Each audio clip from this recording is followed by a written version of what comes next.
What's up, family? How y'all doing, man? Well, you know how we do. We holding it down in the digital underground. Really gonna start going hard body on those art vlogs. You know how we do. So pretty much, this is a video. I was walking down the street the other day after an art show. I wasn't even expecting for any of this to happen, but I walked past my friend's store. He sells a lot of knickknacks. They do some art shows and stuff. So I was walking past, and I came into the brother named Mike Dees. When I was walking past this brother has some abstract work, and he was giving a demonstration about his abstract work. So you know how I do. I always like to build whenever I come into a situation. Try to find a way that I can make it better, because mostly all of us are artists on a budget, trying to get up there to get to a level to where we can substantiate and take care of ourselves off of our non-job job, which is the art. So I'm always with that. I got my phone going off in the background, but I'm always with that. So I went ahead, me and my bro Ed, he got a YouTube page. I'm gonna find his name and go ahead and put that link in there, because he was the one doing the video and I was the one showing him what to do. But definitely, this brother's abstract work is real dope. Brother named Mike Dees, so I definitely went ahead and did the video and everything for him, And like I said, I'm gonna be doing a lot more videos, not just of myself, because that's one thing as an artist. We have to learn how to work with other artists and be appreciative of other artists' work.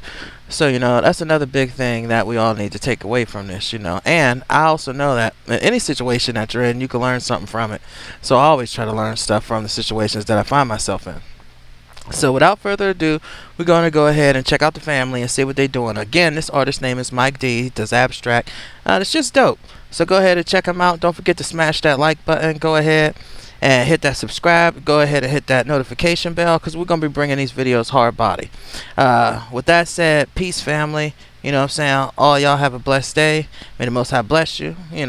Peace. Flowerhouse today. If y'all aren't aware of the Flowerhouse, it's our humble exhibition space slash community art studio.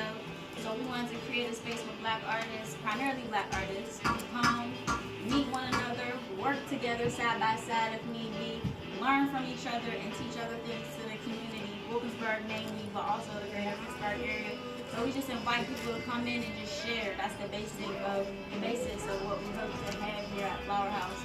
Just a community space where we can show each other that we create. We're black people and we create. And we don't do that on anyone else's terms, according to what we need, so that we can respond to the things that's happening in our community. So we're very excited. When Zayman, which is your nephew, I don't know his real name. What's your name? Isaiah reached out to my husband and told us about your art, and he came down. He came down with so much art already and ready to go, but he was like, "This isn't all of it." He was like, "This is just like a drop." But we were just blown away because I have seen drip art before, but not the way he does it. I feel like he adds a story to it. We'll talk more about what you feel you bring to it. But when I saw your work, I was blown away. Each piece was extremely different. And then you would tell me that this piece and this piece and this piece, you would use like the same color palette. And I was like, but they were nothing alike. So it was just really interesting to me. But I want you to talk to us more about who you are and tell us a little bit about your journey as an artist and a creator. Well, my name is Melvin Dungeon. Mel Dees, how I track my artwork.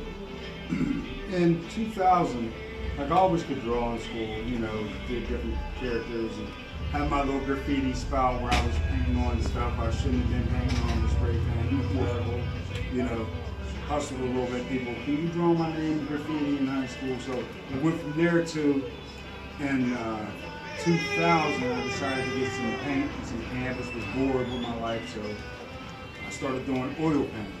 And that went on for from 2000 to 07 when I had my first child. So then when my son was born, I was tired, didn't have time to paint, and two, I didn't really the chemicals and all that there, so that went on for a long time. So I put the oil-based canvas painting part of my life aside for a little bit through the years. So, and we'll say maybe a little over a year ago, I wanted to get back into it. So I went and bought some hardware and things to make easels and canvas and paint, and but sat in the basement for a whole month.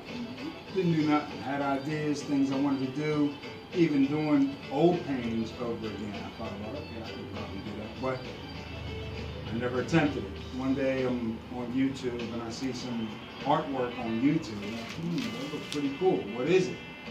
Did research. One thing led to another. Here I am. Make a long story a little bit. Right, no, that's actually a nice short condensed version of like many years of like when you talk about your oil painting, and I'm an oil painter, so I understand this exactly like what you went through when you had your child. And it's like, all right, because those things are very, I mean, Yeah, they very can be harmful toxic, and very- clean up and there's fumes and all that. Mhm. Plus I was tired too. When you have kids, you be tired. You be tired. So I ain't have time for all that. Really. So. What do you think it was that drew you to the pour? I think it was, I was on YouTube and something came up on my phone, really. Like I was going to attempt to do something, paint something, Right. but it sat in the basement for a whole month. I didn't put any easels together. I didn't do nothing. Right. Didn't even put dip a brush nowhere. Right. So I was researching something and the painting came up. I was like, oh, that looks pretty dope. So then I did some research and I found out. But the earlier paintings, they mix and blend all different types of things Right. in the paintings. So the earlier versions of my work were like so experimental. So I was mixing things that you'd never think that could be in a painting. You know? Like what? Tell us a little bit Like, about your early okay, materials. First stuff I started with, believe it or not, was a cooking spray. Pan cooking spray. I had a little silicone in it. It was, release. Then it was Rain X, WD-40. I went to baby oil, alcohol. There was so much stuff that I experimented with. Now, some stuff you're not supposed to mix together, so you have to be careful, know what you're doing, read the ingredients, and all that too. But now it's just water-based. I think just water-based. You were being like a super mad scientist Pretty and much. just trying to figure out, was it did the aesthetic guide you? Like you were like, okay, I want this look, I think this material will give me this, or were it like That and also just it being an experiment, just experiment. I wonder what See what happens. Right. See what happens. So, then I would, whatever result I get, I would just take that in mind and then, take it from there, try to add to it or change it or. That's so cool. One thing about your earlier pieces, how do they look now? Like, did those work set up well so that it's archival and you actually keep them for a long time, or did some of them not so fit and turn out so well? No, they all, I believe, they all will preserve well because of,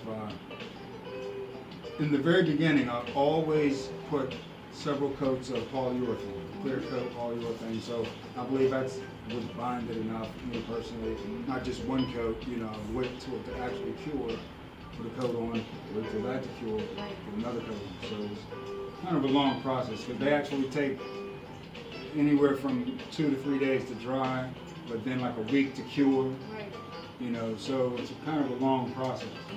It really is. Interesting. Also, I wanted to ask you about some of your different methods, some of the different looks that you were going for. I always comment on how my favorite pieces of yours are the ones that show a lot of texture.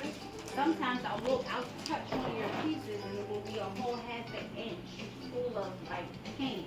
And I'm like, how did you get this like milkiness going on? It's like super rich. Like that last one I told you is my favorite one because it's just so thick, and then some of the ones that you have like a grit to them. Like, did you can you talk a little bit more about how you get your different effects? Well, some of the paintings are paint overs. That's, sometimes how you get that thickness, I guess you would say, to the canvas. You touch it and hold it in your hand. Goes a little heavier.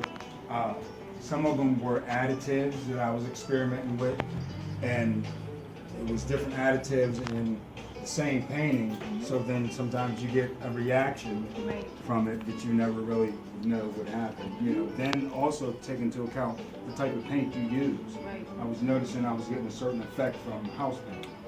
You know, so you know what I mean. It has a lot of variables. Okay, house paint. Now, I'm scared to death to use house paint. How comfortable are you with house paint? Very comfortable. Very comfortable using house paint. Now, I use it like a paint. I don't use it all by itself, unless what I'm doing calls for it. You know, but rarely. I just use it like a color, like it's a color. You know what I mean? So I would do everything I do with all the other colors. So it wouldn't just be just straight house paint. You know. And another thing too, some people will just use house paint, just use artvlog, just use, you know, craft smart or whatever. Right. Me, it's anything goes. I like that. Anything Everything. goes. I mean, you can tell that you have an openness to your work. It's all one style of medium. It's all the same medium, but it's like you go and put it all on the canvas. So that's very dope. I also wonder, do you have narratives going on in your abstract? Some people have hidden narratives. I know I see certain things when I look at them, but Well, there's a few paintings I've done where I was feeling a certain way inside, you know, some personal paintings, there are a few. But really, a lot of them were experimentation. Then I figured out, okay, I could do this again if I want to. You know, I know what I did, what I used, but I just wanted to create variants, like not everything can't be the same. right. Basically, Right. you know, but there are some paintings that are, you know, like as far as the colors I use, maybe, you know, the delivery method, but Right.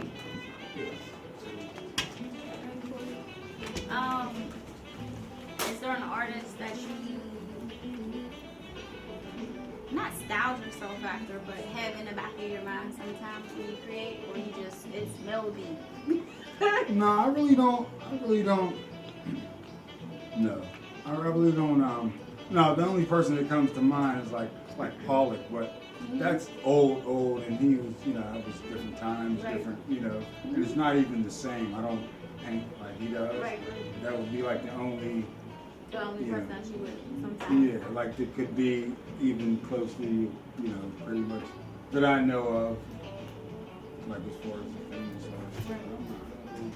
Even there's some of your pieces, like the one next to the spider plant, the one under those, and these ones, the one with the spear here.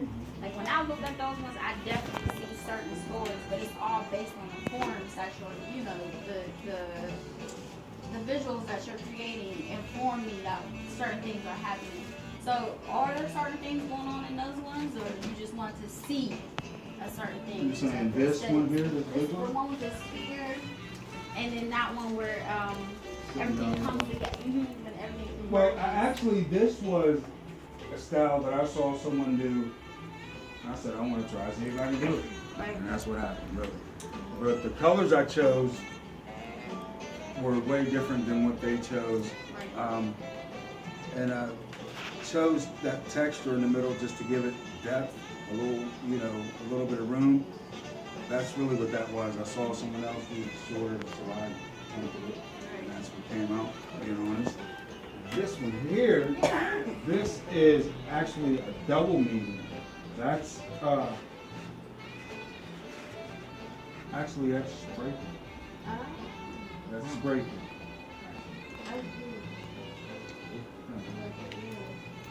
So I have 3 more questions for you. One, since we just touched on it, what are your top 3 mediums that you like to work with? I would have to say acrylic, spray paint is up there. I've been doing some amazing spray paint stuff to glow in the dark off the chain. And pencil now, because of that right there. I found out I can, me versus me, that's what did it for me. Definitely looks So I'm sharpening my pencils, my number 2s. getting into it, right? Getting back into the Yeah. realism. Like I was just telling her, representation. she sharpen them pencils up. Yeah. Yeah. What Take do it back you to you. What do you do to like if you're feeling uninspired, what do you do for Inspired. inspiration so that you can continue to I create? look at other artists' work. That's what I do. You know, I look at other people, what other people are doing, and that's, you know, something that inspires me. You know. And I guess, do you have any, what would you say to other artists or other people that are interested in getting to learn new things in art? I would say try it. Try it. I mean, you know, the most it can cost you is some money, you know, but money comes and goes. You're still printing money every day, so just try it. Right. What's the worst that can happen? Right. Try How it. important do you think it is for Black people to create and keep art? in Oh, their that's lives? very important. Very important. Sometimes, like, I've seen individuals where that's all they have is art. They, you know, not successful in life nowhere else, but they're so talented in art. But that's another story. Thank Talk you. about myself. Talk about myself. Dang, no, yeah, talk about that's where that I be talking about myself all the time. That's where we know ourselves most firsthand. Beat Period. the head up against the rock. You Period. know you should be. The healthy people are usually talking about themselves. We'll just Thank keep you. it there. Thank you. Yes, Thank you. yes. Thank you. We're usually focusing you. on ourselves. So you good. Does anyone have any questions for the artist?